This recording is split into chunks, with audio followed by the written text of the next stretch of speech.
Hi everyone, Farmington Mayor Nate Duckett here. Today we're going to be talking about emergency operations and preparedness with San Juan County Emergency Manager Mike Mestis.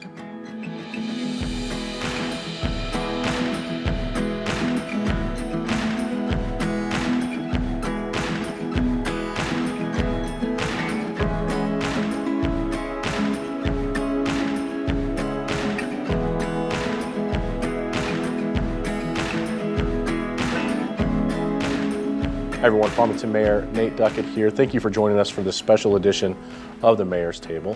With me today is the San Juan County Emergency Manager Mike Mestis.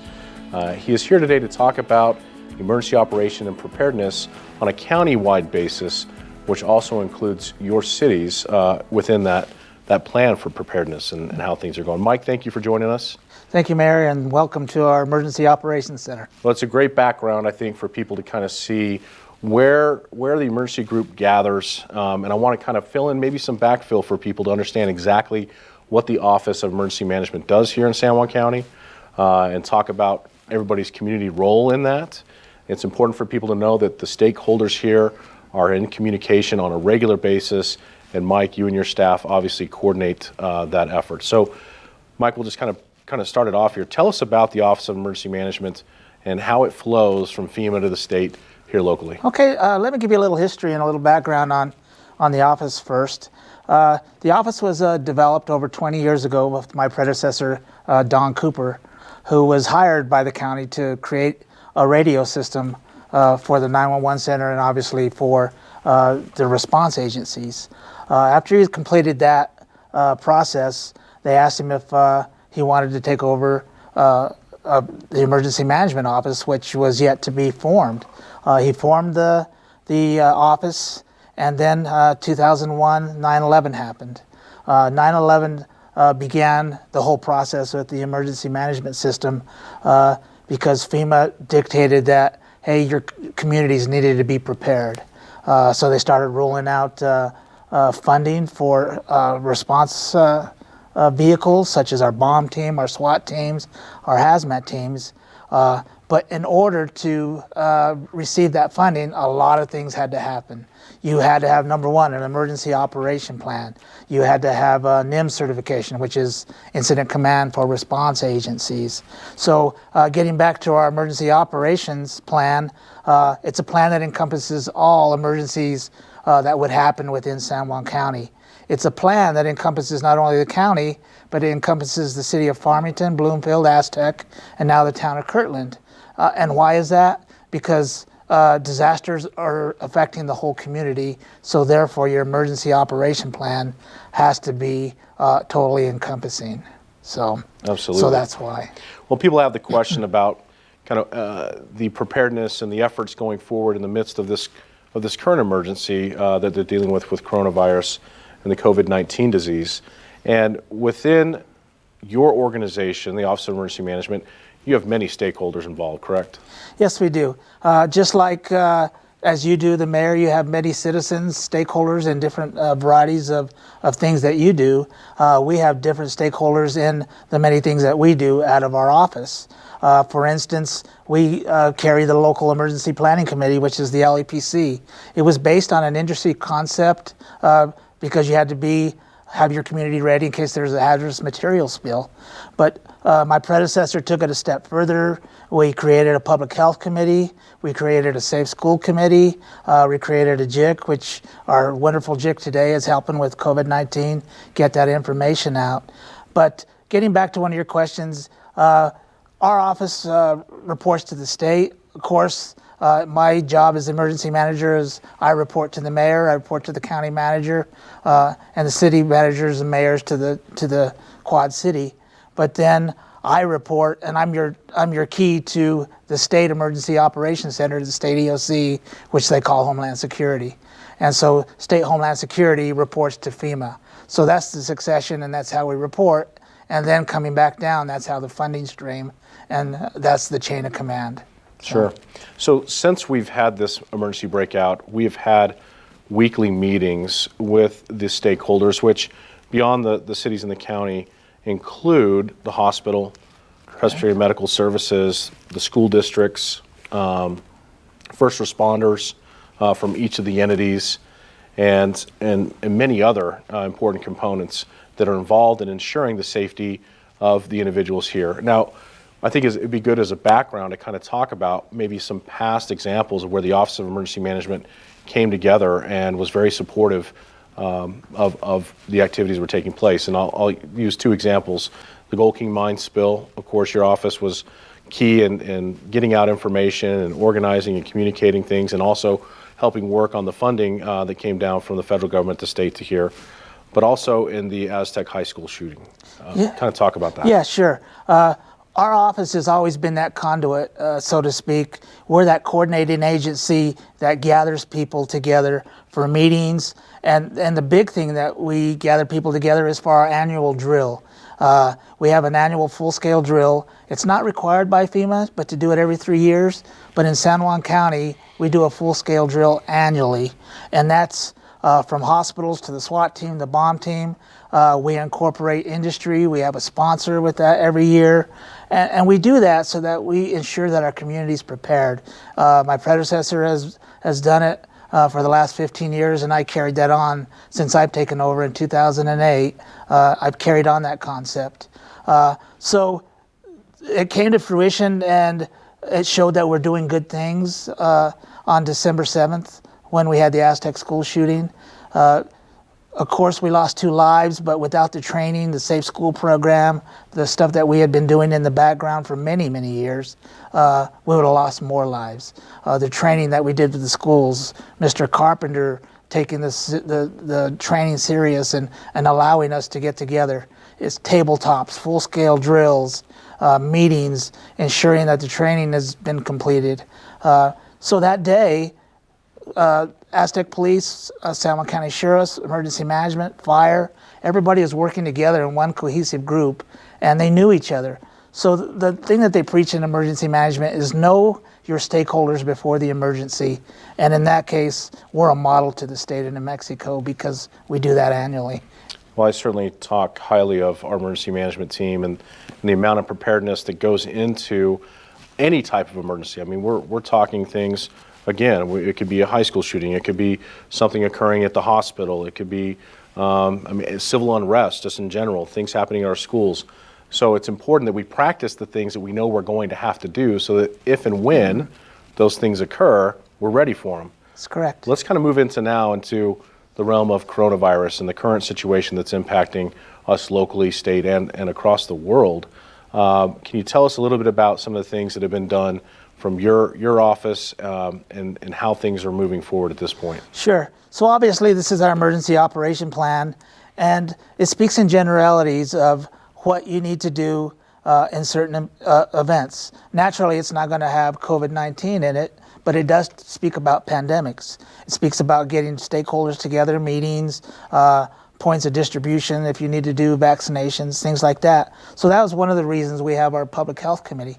So December 28th, when we've heard the news about Wuhan, China having this outbreak, we immediately began in January and February speaking about this with our public health committee. So after it started to spread in the United States, we began to take it more serious and meeting with our stakeholders. We've met with the mayor, we met obviously with you, city manager, our hospital stakeholders. And we began planning over 2 or 3 weeks ago before this even hit the state of New Mexico and obviously before it hit San Juan County. So that planning and preparation has us ahead of the state of New Mexico by 2 or 3 weeks. We're already doing things that they're beginning just to barely do down in Albuquerque. So obviously we had that first case, but it didn't stop the progression of what's going on in San Juan County. Our community is strong. People have faith in what we're doing. They have faith in our community leaders, and we're going to continue moving forward. So within your office, within some of the challenges that we're facing here locally, and maybe we talk about the hospital for a second, we know there's a nationwide need for PPEs. Within your office, you're working to try and find those providers and get those supply lines opened up to help us facilitate things like that. Is that correct? That's correct. So the hospital sends me a text, sends me an email, Mike, we're out of N95 masks, or we're getting close. We're getting down to that 2-week critical stage where if we don't do something now, we're gonna be in trouble. So that's my job, to put in these 213 requests, tell FEMA that we need these supplies. Not only is the hospital, but the nursing homes, home health, the response agencies, we gotta protect them. So my job is to ensure that those supply lines are open and that we're requesting. But obviously, it's a nationwide epidemic, so we're Farmington, New Mexico, and the city of New York who's going to get those supplies first. Sure. Well, it's important for people to know that. But getting to our community, it's like I have a supply chain from FEMA here in San Juan County, in the city of Farmington, Bloomfield, and Aztec. I'm getting calls, Mike, we want to donate things. Dr. Pendergrass at San Juan College, obviously the college is shut down right now. She donated all our personal protective equipment from the nursing program, the dental program, the EMS, the EMT program. So I was able to outfit the hospital, the nursing homes, the police department in Shiprock, IHS Shiprock. So not only the inner cities, but to the areas of Shiprock and down to DZ, we're able to supply those people with personal protective equipment, because we don't want to further that community spread. Sure. The Home Builders Association industry with the Four Corners Damage Prevention Group has contacted our office. We've created a volunteer donation section where we're receiving those supplies daily. Just today, before the mayor's table, we've had about 8 supply distributions of people picking up gloves and masks and stuff that we have. So great community. A lady, a seamstress, called the other day. She wants to make mask covers for the N95 masks so that she can have those masks covered that the responders are wearing. They can take the covers off, take them home and wash them, and it'll make the N95s last a little longer. That's good information. So, and I've had a number of those phone calls as well, but I think it'd be good for our viewers to know if you have the ability to provide these types of supplies, or you know somewhere that you can get them, what would be the best place for them to reach out to you to provide that information? Yes, contact our office at 505-334-7700. We have a hotline. Leave a message for our volunteer donation coordinator, Michelle. She'll take your number, she'll get back to you, and we'll arrange drop-off. And then we'll also arrange pickup with our response agencies so they can get their equipment. And we really appreciate that. Absolutely. We have a great community. We repeat that all the time, and we know there's a lot of opportunity, a lot of connections out there, right? I mean, you may have one person who may know 18 other people and who have access to some of these things, whatever they may be, to help assist in this effort.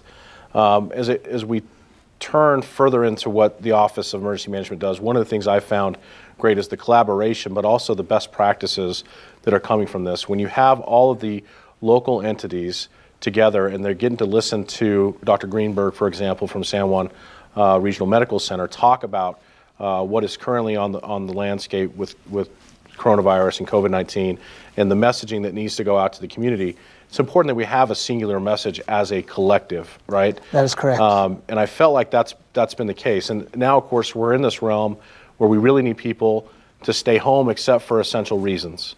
And the reason for those things is that we need to limit human-to-human contact to ensure that we are doing everything possible not to continue the spread of the virus. Furthering that, I think it's important for us to note today that when you are in a public place, 6 feet, and that's what we're doing. That's what we're doing, is to make sure we kind of show that there's 6 feet between Mike and I to kind of continue that message. Washing your hands for 20 seconds, not touching your face. These are all things that we are capable of doing and will help us minimize the spread and minimize the impact to our healthcare system, which is the greater goal. And I've had questions, people have asked, well, what is your emergency plan? Listen, the goal is what the plan is working towards. In my mind, the goal right now is to flatten the curve to ensure that we don't overwhelm our healthcare system with individuals who are sick or in need of care to deal with the disease. So that everything that we're doing at this point to work up to that, and I think all the actions that are taking place are built to achieve that goal. That's really the plan, is how do we achieve that goal? What are your thoughts? Yeah, that's correct. And something that you touched on earlier, this COVID-19 in San Juan County really started out in 2 phases. Phase 1, we were taking direction from the hospital. It hadn't been here. We wanted to plan We wanted to make sure they were prepared for it. But now it turned into phase 2 as soon as we had a positive hit in San Juan County. As soon as we opened the Emergency Operations Center after we got that positive hit, now the San Juan County JIC, the Joint Information Center, has taken over that messaging. Your very own Georgette Allen, who is part of the JIC, and our Devin Neely are leading that effort. So getting back to that one voice, so now we transition from the hospital's social media account, we transition into the Office of Emergency Management, where you can get that one voice that's being shared on all platforms. Getting that message out, Mike, and I know we're seeing things change, and maybe what some of that messaging includes, really on a daily basis, and maybe even within a day, we'll see the messaging kind of escalate or get manipulated in some way that we need to get out. But we need to have people coming to, in our community, coming to that one source of information. Right. And I'm going to put a call to action out here to my community. We need people on Facebook. I'll just use Facebook. Social media is broad, but Facebook particularly, when you are needing immediate information on what's happening in your community, that is where the county, the cities, fire, police, everybody is funneling that information to. Correct. 1, it's free. It's free to put the content out there. 2, it's free to the people who are needing that content. The Office of Emergency Management has a Facebook page. It's very concise, and it shares all the information coming from San Juan Regional or the City of Farmington, and the most up-to-date information from the Governor's office as well. Department of Health, the state. Right, Department of Health, state, federal government. I mean, anything and everything that can be put out there, that messaging is being put out there through the Office of Emergency Management. That is the singular voice. Obviously, when you look at websites, the City of Farmington and our Public Information Officer, Georgette Allen, does a really good job of making sure all that information that she can put in there is there, as well as, and I found this out, excuse me, recently, that all the social media feeds are going into that website as well. So again, another great place for it. But a call to action in the community: sign up for Facebook. It's simple. If you don't know how, you know somebody who does know how, reach out to them and say, look, I need to start getting this information more fluidly. Can you help me get onto social media so I can get this figured out? Yeah. The world and where people are getting communication is very varied on who that individual is. And simply, for me, the newspaper's not going to have as up-to-date information as Facebook. The news channels aren't going to have your local community Correct. Up-to-date information on the news channels. There's simply no better place to go. And so again, I ask you, if you haven't signed up for Facebook, make sure you do that. If you know somebody who's not, now's your chance to get out there and reach out to them, because that's how you can help them. Correct. And it's not that the JIC is just using social media. They are reaching out to the newspapers, and they are reaching out to billboards. That's a great point. And they are reaching out to websites, and so they're trying all means short of standing on the street corner holding up signs. They're just too busy, and there's not enough of them. But the JIC reaches more than just local government. We have members of industry, we have members of the schools, we have members of the health community. So all those members are they have a public information officer in that JIC, so we ask them to take it back to their agencies as well. So we try to hit everyone within those organizations. Absolutely. With our JIC. So. Well, and to your point earlier about the fact that when these news sites are having to decide what they should put on as content, and you've got Albuquerque, Rio Rancho, Santa Fe, and then you have Farmington. So if we want to be able locally to disseminate information out there and be as transparent as we possibly can, I highly recommend the social media way through Facebook. Other areas that people are getting information right now, obviously the City of Farmington website. The United Way, SJ United Way, has a great website for resources that are available to folks out there, whether you're dealing with issues with housing, whether you're dealing with issues with healthcare, whatever the case may be. 211. So we're getting this message out right now. Dial 211 on your phone, and it will take you directly to the San Juan United Way hotline. There they can try and get you in touch with the different service organizations that are dealing with these social issues that are happening right now in our county. It's a very real moment for folks who are struggling or may have been struggling even prior to this. Now we're going to see some some really hairy-carry stuff going on. We need folks to stay calm. We need them to reach out to those resources and ask for help. They're there for you. And certainly, I appreciate all the volunteers who are backing up those organizations, whether it's PATH, whether it's Child Haven, whether it's Echo Food Bank. I mean, these are groups that need our support, and you're going to continue to see information go out about how you can help those organizations stay afloat during this very trying time. Scott Micklin, our own Mr. Farmington, as I call him, KSJE is also doing a COVID-19 9 a.m. slot Monday through Thursday for people to get information from. Really appreciate Scott doing that.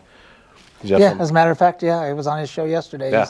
He is out there for us to get that information out. He's always been that way for emergency management. He does a great job of representing our community and everybody in it. State's emergency number, this is important. New Mexico has set up a 833-551-0518 phone number. Again, the number is 833-551-0518. And in that, you can also press a number to go to if you're having trouble with housing, with childcare, with food. They've got that set up in a resource for people out there. So again, the message I want to make sure is stay up to date with things that are going on. There is some very comprehensive places to go for information. It's always been a battle, at least during my time as an elected official, to be able to reach everybody. So if you know people out there who are not getting information, please take it on yourself to ensure that you're updating them as frequently as you can. Obviously, the messaging we've had out in regards to our seniors. We have a senior hotline. We need to make sure that that's available for you. But take the time to call them, take the time to visit your neighbors. Be sure that they understand if they need help, where they can go for help. So really important information, Mike. People have asked about, does Farmington have its own emergency preparedness plan and Office of Emergency Management? We do. Our representative in that, we have Fire Chief David Burke, and we also have Eddie Smiley, our General Services Director. Correct. They are critical in this, and the city is having meetings, what is planned to be 3 times a week, but is really happening daily because things are changing all the time. But we're staying on top of it, and we're working hand in hand with your office, and we really appreciate your leadership in that.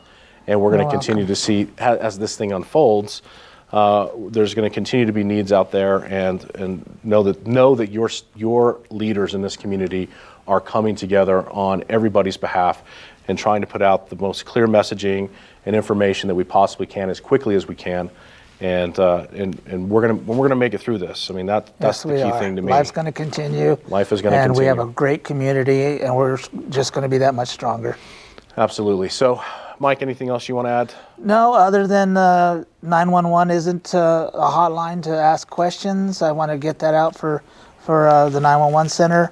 The state's provided lots of numbers for information, and that's who 911 would refer you to in the first place. So just go directly to the hotlines. No, maybe that's a great segue actually before we end this. It's important that you're also, if you're feeling sick, making sure that you're following the proper protocols for the symptoms that you're following, contacting your local healthcare provider first via the phone. We spoke recently with a doctor here in town. They've essentially closed their office off to walk-ins. It's going to be by phone calls, and then they have set up an outside component where they're seeing people who might be having respiratory issues. So they're seeing patients outside of the office to ensure that they're minimizing potential spread of the disease. So make sure you're following that proper protocol and not walking into the emergency room unless it's an emergency situation. I'm not a doctor. I'm simply wanting to voice what the protocols have been to ensure that we're not overwhelming our hospital with individuals who might not be having symptoms where they might feel that it is. There's a lot of good information out there on what the symptoms are for flu and for seasonal allergies, which everybody's going through right now, as well as for COVID-19. So be sure you're following those protocols and doing what you can to stay at home, so that our healthcare providers and our first responders and our grocery store workers and all the folks working in the different businesses that are here in our community that are still operating right now underneath the governor's order, so that they stay healthy, so that we can have those essential services available to us and we don't see a true drop-off in being able to take care of our neighbors and our own selves in the midst of this emergency.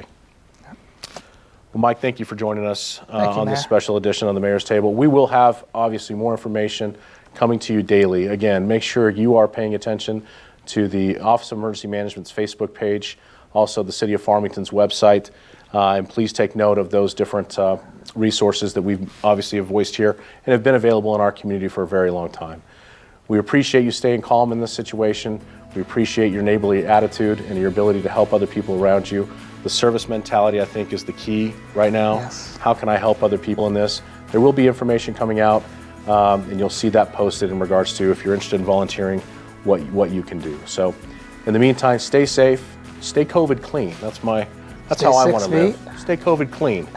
And then we don't have to worry about the spread of it. Do your part for the sake of your neighbors and your community members.